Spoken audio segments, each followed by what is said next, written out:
A descoberta sombria na Upper East Side. Na manhã de 8 de novembro de 1965, Mark Sinclair, o cabeleireiro pessoal de Dorothy Kilgallen, entrou na casa de 5 andares na 45 East 68th Street, no Upper East Side de Manhattan, com a chave que ela lhe dera anos antes. Ele subiu ao terceiro andar, onde sempre cuidava do cabelo dela. Ele a encontrou sentada ereta na cama. Ela estava no quarto errado. Ela usava as roupas erradas.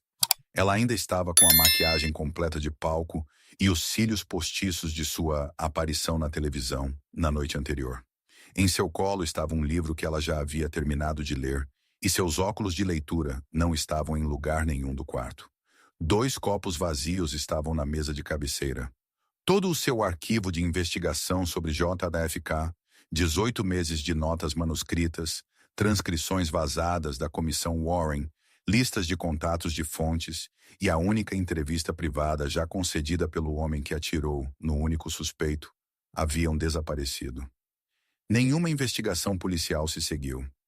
Neste relato, traçamos a vida e a morte suspeita de Dorothy Kilgallen, a jornalista feminina mais famosa da América de meados do século.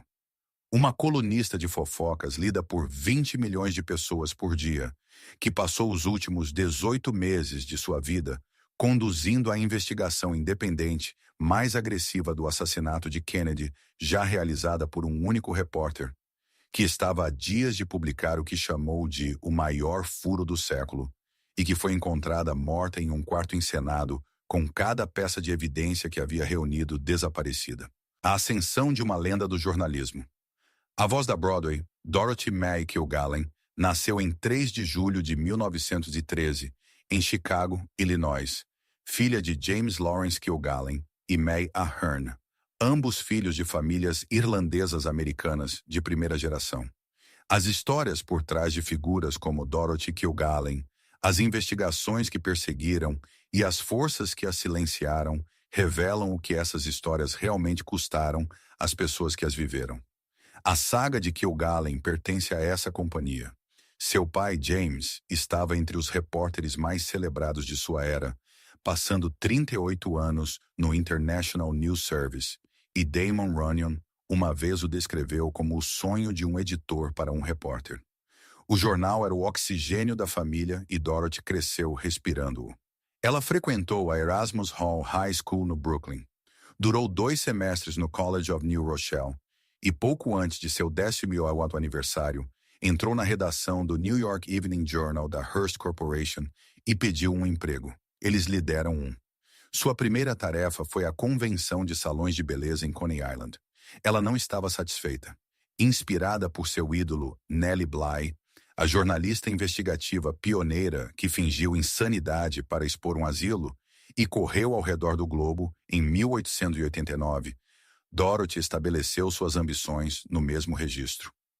Grandes histórias, lugares perigosos e primeiras páginas. No início da década de 1930, ela estava cobrindo a primeira campanha presidencial de Franklin Roosevelt. Em 1935, ela estava em um tribunal lotado de Nova Jersey, assistindo ao julgamento de Bruno Richard Hauptmann pelo sequestro do bebê Lindbergh, o espetáculo judicial mais coberto da década. No outono de 1936, o jornal enviou Dorothy, de 23 anos, para competir em uma corrida informal ao redor do mundo contra 2 colegas homens de jornais rivais, usando apenas voos comerciais e transporte público. Ela voou a bordo do Hindenburg na primeira etapa, o colossal dirigível cheio de hidrogênio que seria destruído em um incêndio catastrófico apenas 7 meses depois. Ela ficou em terceiro lugar no tempo, com 24 dias, 12 horas e 51 minutos. Mas em termos de impacto público, ela venceu. Ela se tornou uma celebridade, a segunda mulher depois de Nellie Bly a dar a volta ao mundo, transformou a experiência em um livro chamado Girl Around the World e teve a história adaptada para um filme de Hollywood, estrelado por Glenda Farrell, no papel de Kilgallen. Ernest Hemingway, que era famosamente mesquinho com elogios sobre a escrita de qualquer pessoa, chamou-a de a maior escritora do mundo. Ela tinha 23 anos. O poder da investigação e a influência nacional. Em 1938, o New York Journal American deu a ela uma coluna diária chamada The Voice of Broadway, tornando-a a primeira colunista feminina do jornal aos 25 anos. Ela cresceu e se tornou uma das colunas mais influentes na história do jornalismo americano, eventualmente distribuída para 146 jornais e lida por cerca de 20 milhões de pessoas todos os dias. Ela combinava fofocas de celebridades, crítica teatral, insinuações políticas e, ocasionalmente, revelações investigativas perigosas em uma única coluna diária que circulava 6 vezes por semana até a manhã de sua morte. A medida da autoridade de Kilgallen como repórter é melhor compreendida não em seus itens de fofoca, mas nos momentos em que sua reportagem mudou o resultado da história. Em 1954, o Dr. Sam Shepard, um proeminente osteopata de Cleveland, foi acusado de espancar sua esposa grávida até a morte. A maioria da imprensa americana o condenou antes que o júri terminasse de deliberar. Kilgallen foi a Cleveland e voltou com algo que os outros repórteres haviam perdido. Em uma conversa privada com o juiz do julgamento, Edward Blythin, antes do início dos procedimentos, o juiz disse a ela categoricamente: "Bem, ele é culpado como o inferno. Não há dúvida sobre isso." Ela preservou isso como testemunho, combinado com o fato de que o júri nunca foi isolado.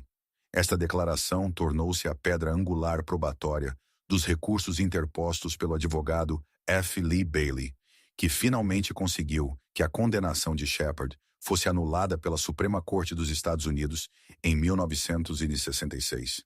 Shepard foi absolvido em seu novo julgamento. O descarte casual de um juiz a uma repórter tinha, através da persistência de Kilgallen, desfeito um veredito. O caso mais tarde inspirou séries de televisão e o filme de 1993, O Fugitivo. Ela também foi a primeira repórter na América a relatar publicamente em 15 de julho de 1959 que a CIA e a máfia estavam colaborando em conspirações para eliminar Fidel Castro. Uma revelação tão sensível que J. Edgar Hoover ordenou pessoalmente que o FBI abrisse um dossiê de vigilância sobre as atividades de Kilgallen. Hoover estaria monitorando suas chamadas e suas colunas quando ela começou a investigar o assassinato de Kennedy 4 anos depois. E quando Kennedy foi baleado em Dallas, Hoover já a vigiava há anos. Ela provavelmente sabia disso. Em 1950, ela adicionou uma terceira carreira como painelista, fundadora no What's My Line da CBS, o game show de domingo à noite que durou 17 anos, ganhou 3 prêmios Emmy e se tornou um dos programas mais amados da história da televisão americana. Ela foi indicada ao Prêmio Pulitzer durante a década de 1950 por seu jornalismo, apareceu no Ed Sullivan Show, era presença constante no Stork Club e no Copacabana, e foi fotografada ao lado de todas as grandes figuras culturais da era pós-guerra. Ela era simultaneamente uma estrela de televisão, uma personalidade do rádio e a fofoqueira mais perigosa da América. E todos os 3 papéis lhe davam acesso a pessoas e lugares com os quais outros jornalistas só podiam sonhar. Uma convergência de plataformas que nenhum único jornalista na América jamais havia reunido antes e que lhe deu algo exclusivamente valioso quando começou a investigar o assassinato de Kennedy. A capacidade de alcançar 20 milhões de leitores com um item de coluna, milhões mais através da televisão e o acesso pessoal a qualquer pessoa que quisesse entrevistar, porque todos na América conheciam o rosto de Dorothy Kilgallen, sua assinatura ou sua voz. Ela se casou com o produtor da Broadway Richard Colmar em 1940 e juntos compraram uma ampla casa de 13 mil pés quadrados no Upper East Side, uma propriedade que foi vendida por 17 milhões de dólares em 2021. Eles co-apresentaram um popular programa de rádio matinal chamado Breakfast with Dorothy and Dick, que alcançou 800 mil ouvintes apenas em seu primeiro ano. O casamento eventualmente se esvaziou. Ela pegou Colmar cometendo adultério no quarto principal do 3º andar, razão pela qual mudou seus aposentos para o 5º andar e nunca mais voltou àquele quarto. Um detalhe que se tornaria criticamente importante na manhã de sua morte. O início da busca pela verdade sobre JFK. 2 assassinatos em 3 dias. Kennedy foi baleado em Dallas em 22 de novembro de 1963 e Kilgallen assistiu à cobertura televisiva com seu filho pequeno Kerry, que havia sido levado à Casa Branca apenas 2 anos antes para conhecer o presidente. Quando Jack Ruby atirou em Lee Harvey Oswald na televisão ao vivo 2 dias depois, sua reação foi imediata. 2 assassinatos em 3 dias. Algo está muito errado. Ela teria dito ao seu mordomo naquele mesmo dia. Se for a última coisa que eu fizer, vou resolver este caso. E ela começou a montar uma pasta que mantinha ao lado de sua cama, a qual rotulou como o arquivo do assassinato. Sua coluna de 24 de novembro de 1963, publicada no mesmo dia em que Oswald foi enterrado, apontou as falhas de segurança com uma franqueza incomum. Ela observou que houve sessões de improviso nas quais policiais de Dallas se juntaram à diversão. Alguns tocando instrumentos, outros atuando como cantores e comediantes. Sua maneira de estabelecer que o livre acesso de Ruby à sede da polícia não foi acidental, mas a consequência de um relacionamento entre o dono da boate e as pessoas que deveriam manter Dallas segura. Em uma coluna publicada no dia 23, ela referenciou o filme recém-lançado 7 Dias de Maio sobre uma conspiração militar para derrubar o governo, observando pontualmente que a base secreta do filme estava localizada no Texas. Ela foi, desde o início, uma das céticas públicas mais proeminentes da conclusão de atirador solitário da Comissão Warren, o que a distinguia dos outros céticos, dos pesquisadores e investigadores amadores e jornalistas independentes que eventualmente produziriam uma biblioteca inteira de literatura sobre o assassinato, era a escala de sua plataforma e a seriedade de suas credenciais profissionais. Ela não era uma teórica da conspiração trabalhando em um porão. Ela era a colunista mais lida nos Estados Unidos, uma mulher que já havia anulado uma condenação por assassinato através de reportagens que chegaram à Suprema Corte, cujos instintos investigativos haviam sido treinados nos tribunais do julgamento de Hauptmann e no caso Shepard e em uma dúzia de outros processos marcantes, e que tinha a habilidade profissional específica de identificar quando uma história oficial estava sendo gerenciada em vez de contada com verdade. Ela havia coberto julgamentos e investigações oficiais suficientes para reconhecer as assinaturas de um encobrimento. E o que ela viu no tratamento da Comissão Warren sobre o testemunho de Ruby, as entrevistas com testemunhas e as evidências físicas, carregava essas assinaturas com uma intensidade que ela descreveu a amigos como diferente de tudo o que havia encontrado em 30 anos de reportagem. Ela também tinha algo que a tornava exclusivamente perigosa para quem quer que estivesse gerenciando a história oficial. Ela não podia ser ignorada porque 20 milhões de pessoas liam sua coluna todos os dias, e se Dorothy Kilgallen publicasse uma descoberta na primeira página do Journal American, ela não poderia ser contida pelo tipo de silêncio institucional que havia sufocado as perguntas de investigadores menos visíveis. Ela sabia disso, e as pessoas que ela estava investigando também sabiam. O furo do século e o conflito com o governo. O testemunho vazado. Kilgallen cultivou uma fonte nas profundezas do aparato da Comissão Warren, cuja identidade nunca foi confirmada, apesar de uma investigação federal. E em agosto de 1964, antes que o relatório final da comissão fosse apresentado ao presidente Johnson, sua fonte forneceu a ela um segmento de 102 páginas, lidando especificamente com o testemunho de Jack Ruby perante a comissão. Ela publicou o material em 3 parcelas, nas primeiras páginas do New York Journal American, do Philadelphia Inquirer, do Seattle Post-Intelligencer e de outros jornais em todo o país, totalizando aproximadamente 50 mil palavras, acompanhadas por seu próprio comentário crítico pontual, fazendo perguntas que a comissão negligenciou fazer.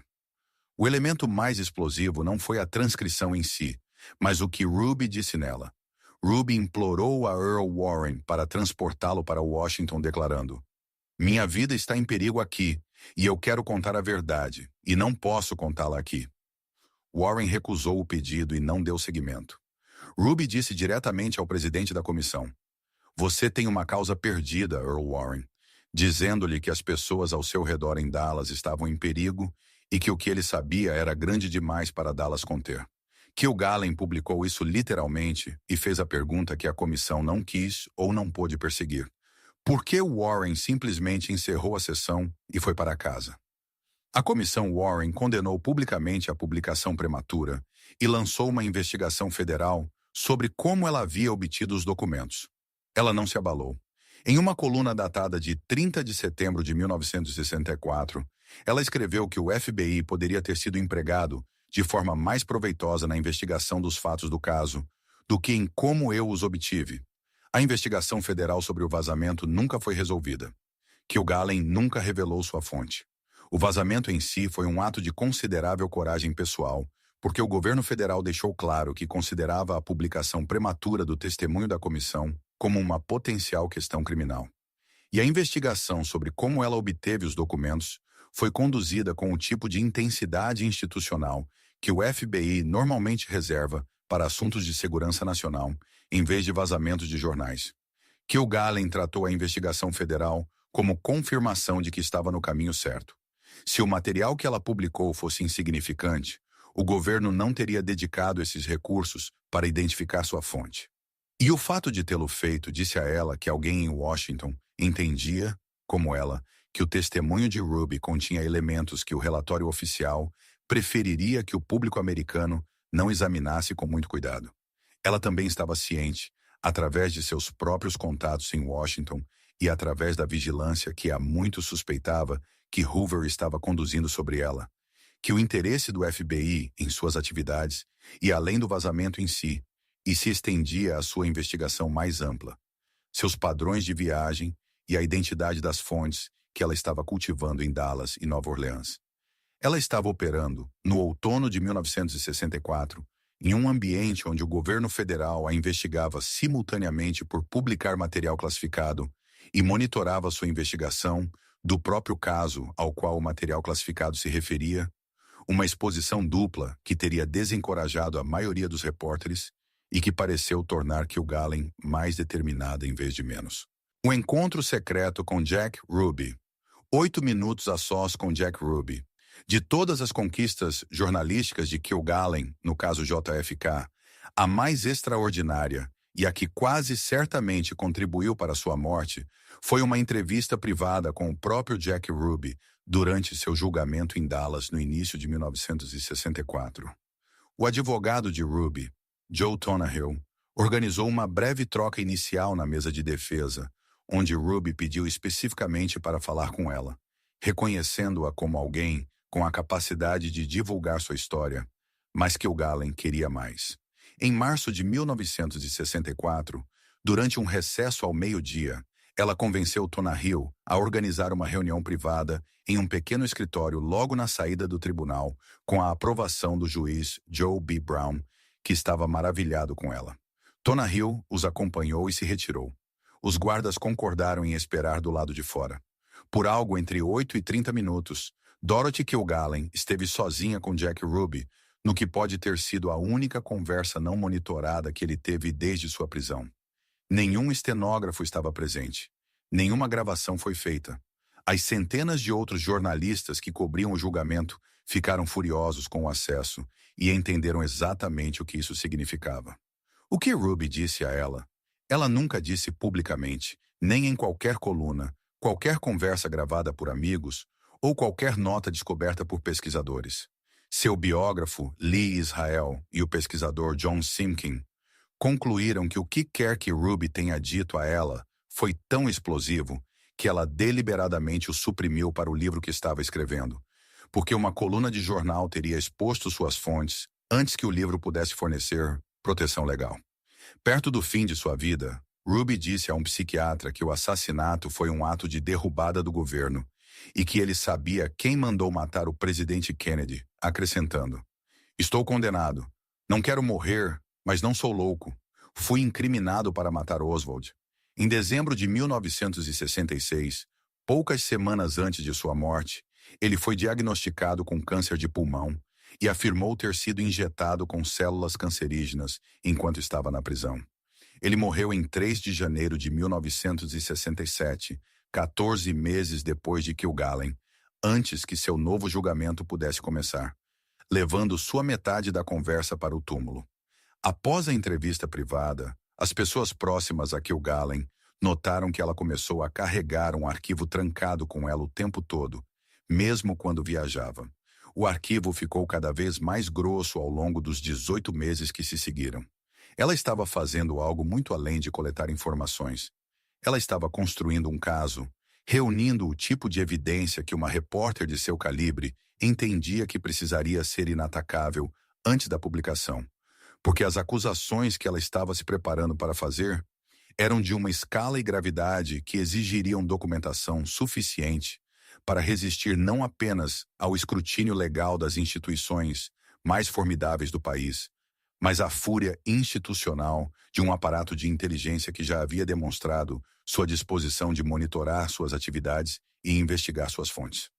Ela também estava em sérias dificuldades financeiras em 1964, enfrentando um processo por difamação e o cancelamento de um lucrativo contrato de rádio.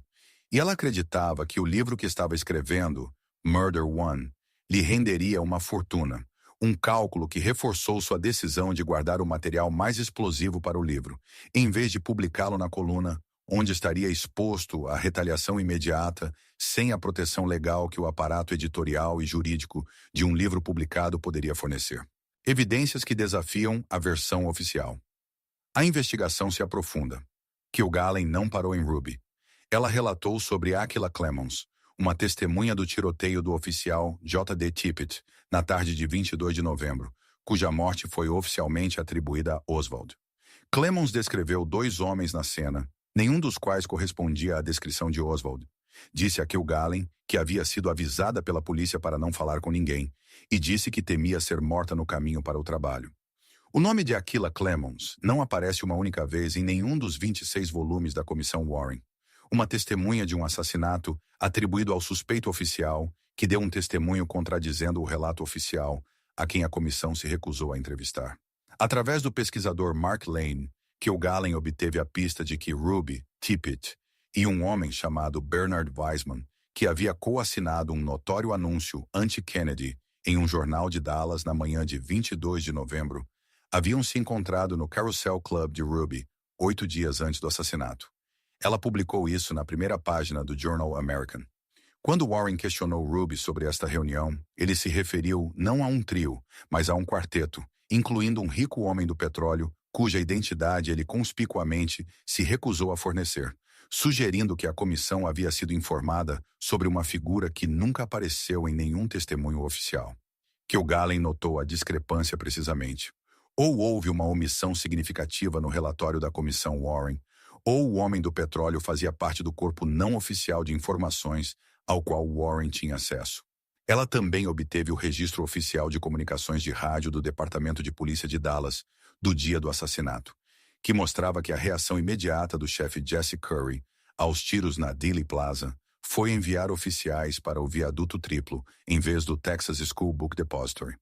No dia seguinte, Curry afirmou publicamente que havia suspeitado imediatamente do depósito, que Kilgallen publicou o registro e o confrontou diretamente. Ele nunca forneceu uma explicação credível.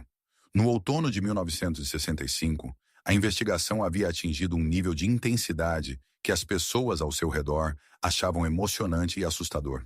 Seu cabeleireiro, Charles Simpson, lembrou-se de ela dizer cerca de 9 meses antes de sua morte: "Eu costumava compartilhar coisas com você, mas depois do que descobri agora, se as pessoas erradas soubessem o que eu sei, isso me custaria a vida."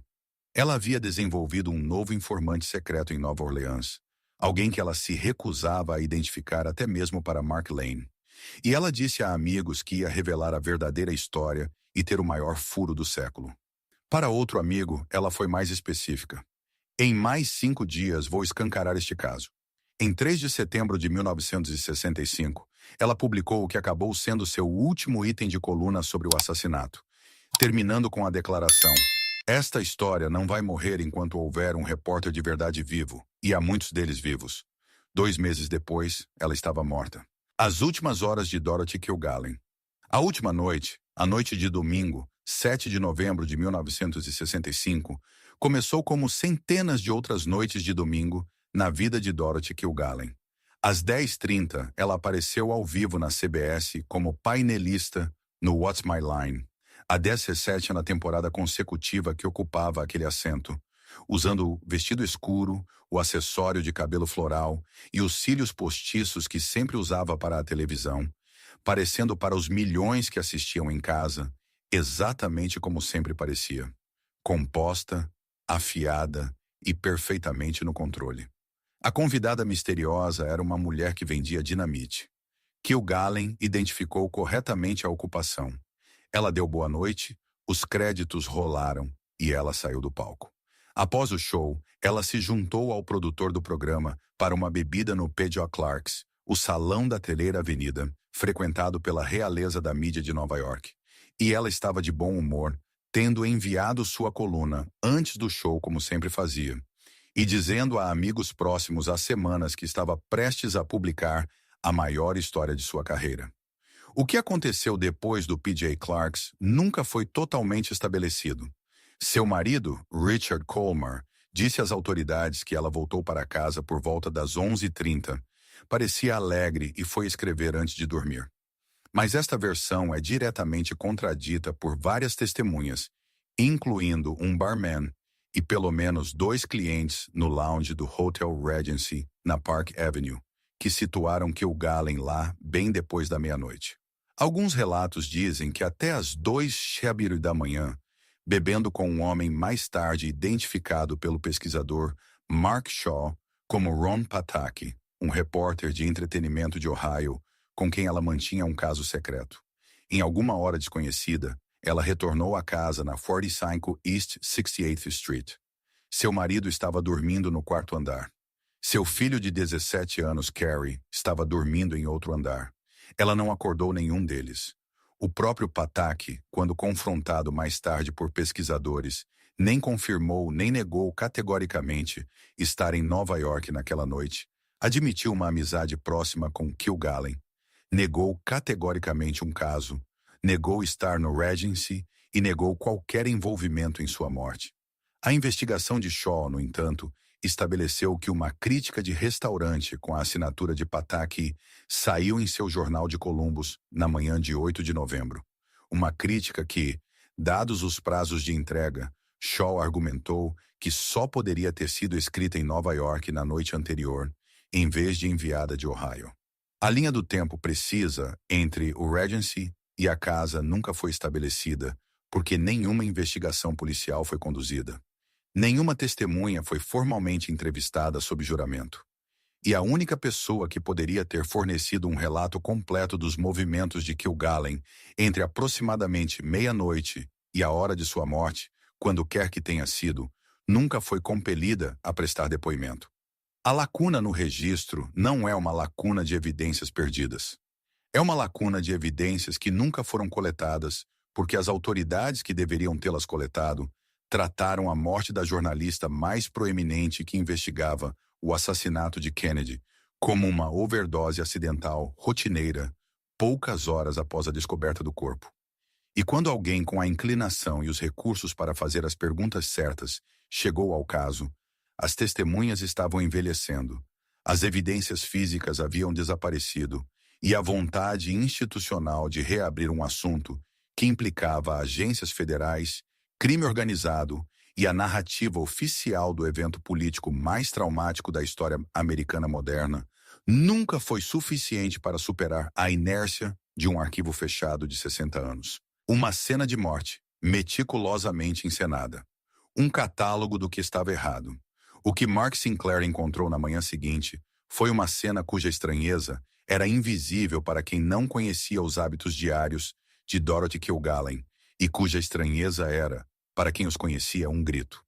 Ela estava no quarto principal do terceiro andar, o quarto em que não dormia há anos, não desde a tarde em que chegou em casa e encontrou o marido naquela cama com outra mulher. Ela havia mudado seus aposentos para o quinto andar e nunca mais voltou. No entanto, foi ali que seu corpo foi encontrado. Ela estava vestida com uma blusa estilo bolero, usada sobre um peignoir, um conjunto que Sinclair descreveu como algo que ela nunca usaria para dormir. Ela ainda usava os cílios postiços de sua aparição na televisão, horas antes, e Dorothy Kilgallen era meticulosa com sua aparência. Ela nunca teria ido para a cama com cílios de palco. Em seu colo estava uma cópia de The Honey Badger de Robert Rourke, um livro que Sinclair a vira ler semanas antes e que ela lhe dissera que já havia terminado e não gostara particularmente. Seus óculos de leitura não estavam no quarto e que o Galen tinha má visão e não conseguia ler uma única palavra sem eles. 2 copos vazios estavam na mesa de cabeceira, embora seu marido estivesse dormindo no quarto andar e ninguém mais devesse estar lá. Ela ainda usava a camada completa de maquiagem de sua transmissão de televisão, incluindo o acessório de cabelo floral, e ela tinha um regime noturno de cuidados, com a pele que seguia sem exceção, confirmado por Sinclair, por seus filhos e por sua equipe doméstica. Ela removia a maquiagem antes de dormir, sempre. No entanto, ali estava ela sentada no quarto que nunca usava, com roupas que nunca vestia para dormir, com um livro que já havia terminado, sem os óculos de que precisava para lê-lo, com maquiagem completa de palco, no que era provavelmente 3 chás ou 4 jazz da manhã. Quem quer que tenha encenado a cena, montou uma superfície crível o suficiente. Uma mulher que bebeu demais, tomou pílulas e adormeceu sentada. Mas eles não conheciam a textura detalhada da vida diária de Dorothy Kilgallen, o quarto exato que ela usava, as roupas exatas em que dormia, o livro exato que estava lendo, os óculos de que precisava para lê-lo. Cada detalhe errado era invisível para um estranho. Para Mark Sinclair, eles eram a prova de que quem quer que tivesse organizado a cena tinha acesso à casa, mas não conhecia Dorothy Kilgallen. Eles sabiam o suficiente para colocar um corpo em uma cama com um livro e fazer parecer uma mulher que tomou pílulas demais e adormeceu. Eles não sabiam em qual quarto ela dormia, o que vestia para dormir, qual livro estava lendo no momento, que precisava de óculos para ler qualquer coisa, ou que tinha uma rotina noturna de remover a maquiagem que seguia sem exceção, desde que qualquer pessoa que a conhecesse pudesse se lembrar. A encenação foi competente por fora e catastrófica por dentro. Uma cena que teria satisfeito um detetive de polícia conduzindo uma revisão superficial e que gritava a fabricação para qualquer pessoa que tivesse passado tempo na vida diária de Dorothy Kilgallen. Nenhum detetive de polícia conduziu nada além de uma revisão superficial. A cena foi aceita como apresentada. A descoberta do médico legista de circunstâncias indeterminadas foi emitida, e a jornalista feminina mais famosa da América foi enterrada sem que ninguém na aplicação da lei perguntasse por que ela estava no quarto errado, com as roupas erradas, usando a maquiagem errada, segurando o livro errado, sem os óculos de que precisava para lê-lo. Revelações forenses e arquivos desaparecidos 3 barbitúricos. O médico legista da cidade, Dr. James Luke, realizou a autópsia em 8 de novembro e concluiu intoxicação aguda por etanol e barbitúricos, circunstâncias indeterminadas, observando álcool no sangue de 0,15 e níveis de barbitúricos em uma faixa moderada. Nenhum dos dois isoladamente tipicamente letal, mas juntos aditivos o suficiente para parar o coração. A designação circunstâncias indeterminadas é uma admissão forense de que o examinador não pode explicar como a morte ocorreu, tipicamente um precursor de uma investigação policial. Nenhuma investigação policial se seguiu. O atestado de óbito carrega uma anomalia adicional. Foi assinado não por Luke, mas por um Dr. Dominic Di Maio, que, quando rastreado pela jornalista Sarah Jordan Haynes, disse a ela que não acreditava ter assinado o documento e estava no Brooklyn na época, não praticando no escritório do médico legista de Manhattan. Mais prejudicial ainda, o Dr. Charles Umberger, diretor de toxicologia do escritório do médico legista da cidade de Nova York, disse privadamente a um colega que acreditava que Kilgallen havia sido assassinada. Uma opinião que nunca declarou publicamente e que foi silenciosamente absorvida pelo caso encerrado. A revelação forense mais explosiva não emergiu por décadas. O pesquisador Mark Shaw entrou com um pedido da Lei de Liberdade de Informação e recebeu documentos de um reteste de 1968 de amostras de tecido preservadas usando métodos indisponíveis em 1965. Os resultados confirmaram que o sistema de Kilgallen continha não um barbitúrico, mas 3 compostos distintos: seconal, nembutal e amobarbital. Ela tinha prescrição apenas para Seconal.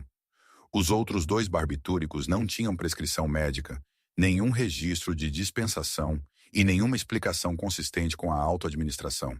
Shaw também observou que resíduos de pó foram encontrados no copo ao lado da cama, consistentes com alguém tendo aberto cápsulas de barbitúricos e dissolvido seu conteúdo em uma bebida, em vez de engoli-las como pílulas.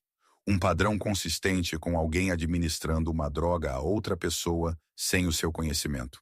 Na manhã de 8 de novembro, antes que o corpo tivesse sido formalmente examinado e antes que o NIPD tivesse sido chamado, agentes do FBI teriam chegado à casa e removido documentos do escritório de Kilgallen, de acordo com o testemunho coletado por Shaw, da filha do mordomo de Kilgallen.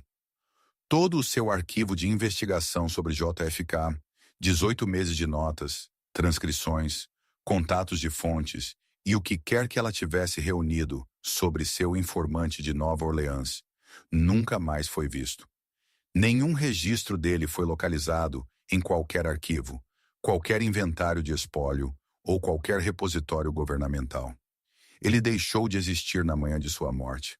A remoção dos arquivos, se o testemunho for preciso, representa o ato individual mais consequente de destruição de evidências na história da investigação do assassinato de Kennedy.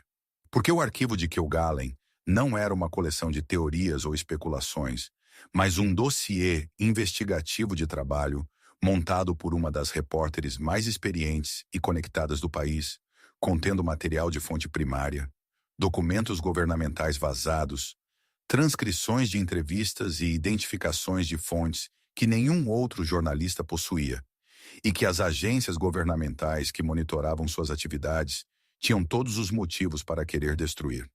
O arquivo continha as notas de sua entrevista privada com Jack Ruby, a única conversa não monitorada que o homem acusado teve com qualquer jornalista.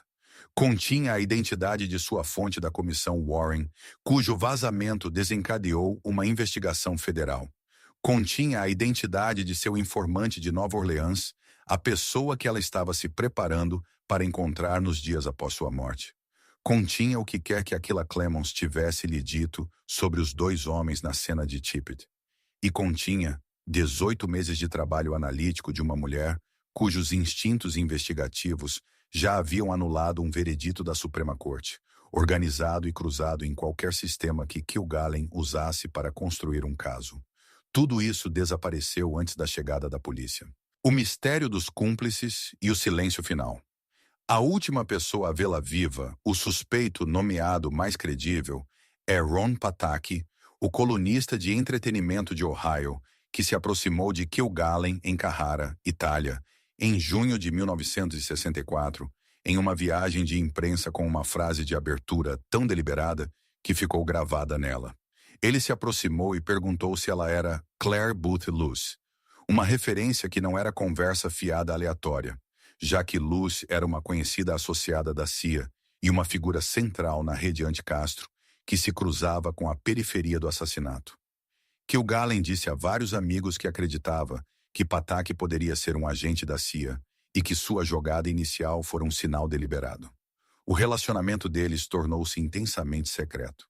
Ela nunca o mencionou pelo nome em sua coluna, não o apresentou a quase ninguém, e seu biógrafo Lee Israel referiu-se a ele apenas como o de fora, até que o repórter investigativo David Herschel o identificou publicamente como Ron Pataki em 1993. A própria Israel, em uma entrevista de 2005, afirmou categoricamente que Pataki teve algo a ver com a morte de Kilgallen.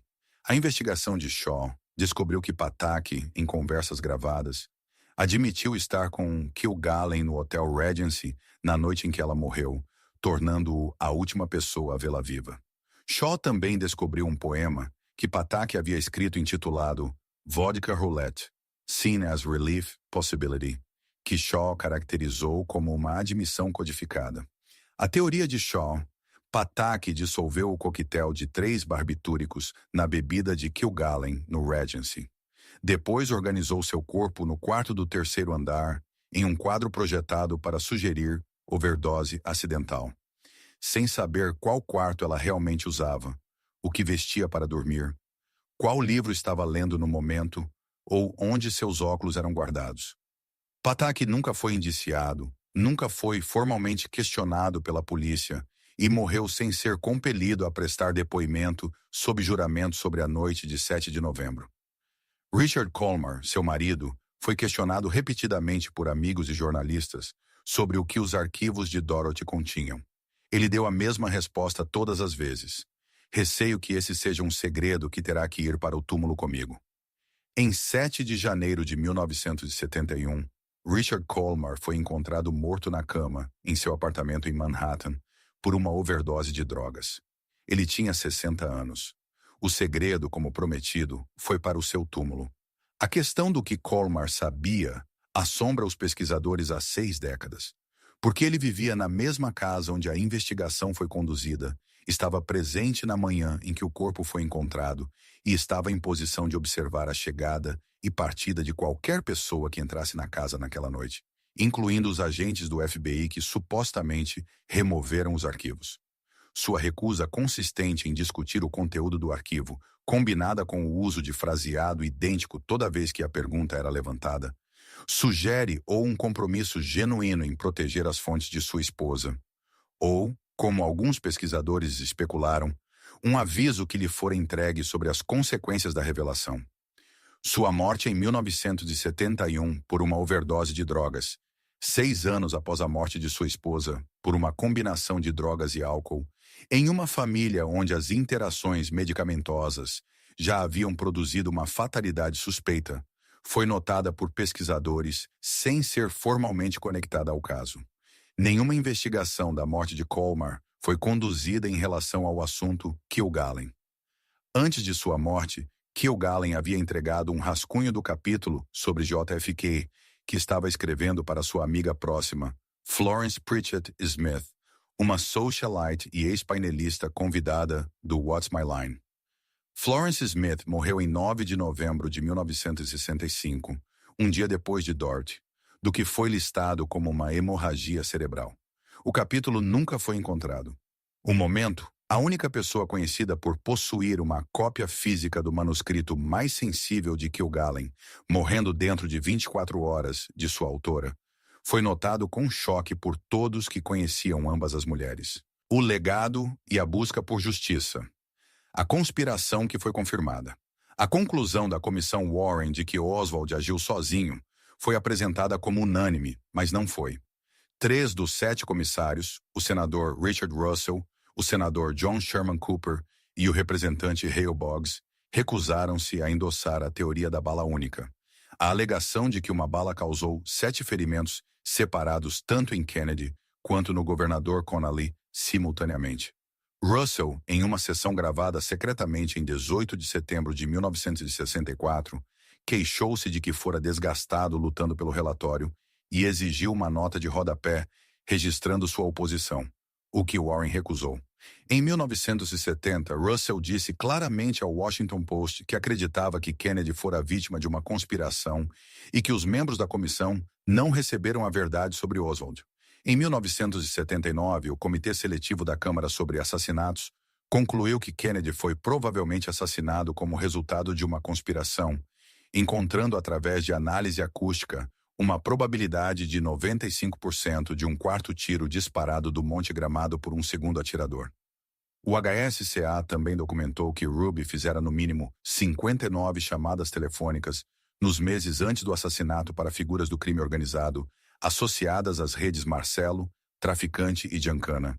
Identificou o chefe de Nova Orleans, Carlos Marcelo, e o chefe de Tampa Santos Traficante como os organizadores mais prováveis da conspiração, admitindo que faltavam evidências suficientes para uma descoberta formal de culpa. Em dezembro de 1985, uma gravação feita dentro da Instituição Correcional Federal em Texarkana capturou Marcelo dizendo a um informante do FBI: "Sim, eu mandei matar o filho da Parmanel. Estou feliz por ter feito isso. Gostaria de ter feito eu mesmo." Marcelo fora diagnosticado com Alzheimer naquele ponto, um fato que complica o peso probatório da gravação. Mas Shaw argumenta que a precisão da confissão é grande demais para ser um delírio confuso. O HSCA nunca examinou a morte de Kilgallen, apesar de sua relevância óbvia. Em 2017, Após as publicações de Shaw, o escritório do promotor de Manhattan abriu discretamente uma revisão do caso e, após mais de um ano, encerrou-a sem entrevistar uma única testemunha sob juramento ou emitir uma intimação. Um assistente do promotor disse a Shaw que os investigadores não encontraram evidências de que Kilgallen fora prejudicada pelas ações de ninguém. Ron Patak nunca foi contatado. Em 2024, o vereador Robert Holden pediu ao NYPD para reabrir a investigação e foi informado de que isso aconteceria. Mas o que se seguiu foi, em sua caracterização, apenas da boca para fora. E um oficial de casos arquivados ofereceu a não resposta que definiu o caso por 60 anos. Mesmo que encontremos crime, quem processamos? A pergunta não era retórica. Era uma admissão de que a passagem do tempo realizara o que a falha original em investigar fora projetada para permitir. A conversão de uma questão aberta em uma fechada, não através da resolução de evidências, mas através da eliminação biológica das pessoas que as possuíam. Carlos Marcello morreu em 1993. J. Edgar Hoover morreu em 1972. Ron Patak morreu sem prestar depoimento sob juramento. Richard Comer morreu com o segredo que prometeu levar para o túmulo. Florence Smith morreu no dia seguinte a Dorothy. As evidências desapareceram porque as pessoas que as levaram garantiram que desaparecessem. E as pessoas que poderiam tê-las recuperado garantiram que nunca tentassem. E a passagem de 60 anos converteu um ato de negligência institucional em um fato irreversível. Em 8 de novembro de 2025, exatamente 60 anos após seu corpo ser encontrado no quarto do terceiro andar, uma cerimônia de conomeação de rua foi realizada na esquina da East 68th Street com a Park Avenue. O quarteirão agora é oficialmente conomeado Dorothy Kilgallen Way, conforme designado pelo Conselho da Cidade de Nova York. A cidade que se recusou a investigar sua morte escolheu comemorá-la com uma placa de rua.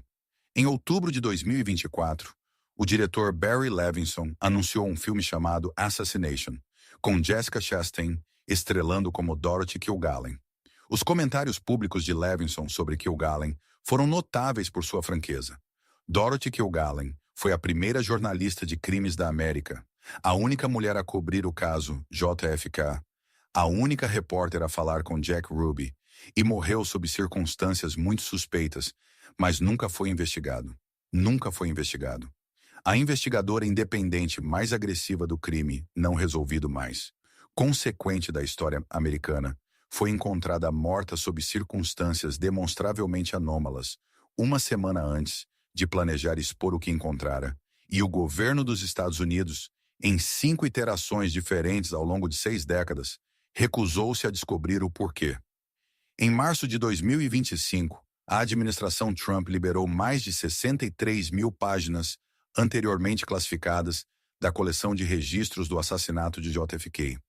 Nenhum dos documentos liberados parece conter qualquer referência a Dorothy Kilgallen, qualquer registro das atividades do FBI em sua casa na manhã de 8 de novembro de 1965, ou qualquer vestígio do arquivo investigativo que desapareceu com ela. As 2 testemunhas mais importantes do que realmente aconteceu em Dallas, o único homem que sabia por que atirar em Oswald e a única repórter que o ouvira falar privadamente, estavam ambos mortos dentro de 14 meses um do outro. Um morreu em uma cadeia do condado antes de poder testemunhar. Uma morreu em seu próprio quarto, sob circunstâncias que seus amigos mais próximos se recusaram unanimemente a aceitar como acidentais. As evidências que cada um possuía desapareceram. A justiça é um tapete grande, escreveu Kilgallen em 1963. E quando você o puxa debaixo de um homem, muitos outros caem também. Ela estava puxando com força aquele tapete quando alguém a puxou para fora dele primeiro. O tapete, 6 décadas depois, permanece firmemente no lugar. O que Dorothy Kilgallen reuniu em 18 meses da reportagem mais perigosa da América representou a investigação independente mais abrangente do assassinato de Kennedy, já conduzida por um único jornalista. Construída sobre uma base de relacionamentos com fontes, acesso institucional e experiência investigativa que nenhum outro repórter no país possuía. Ela tinha a plataforma para publicá-lo. 20 milhões de leitores diários e uma audiência televisiva de mais milhões. Ela tinha a credibilidade para fazê-lo valer. Uma carreira que incluiu a anulação de uma condenação por assassinato, através da Suprema Corte.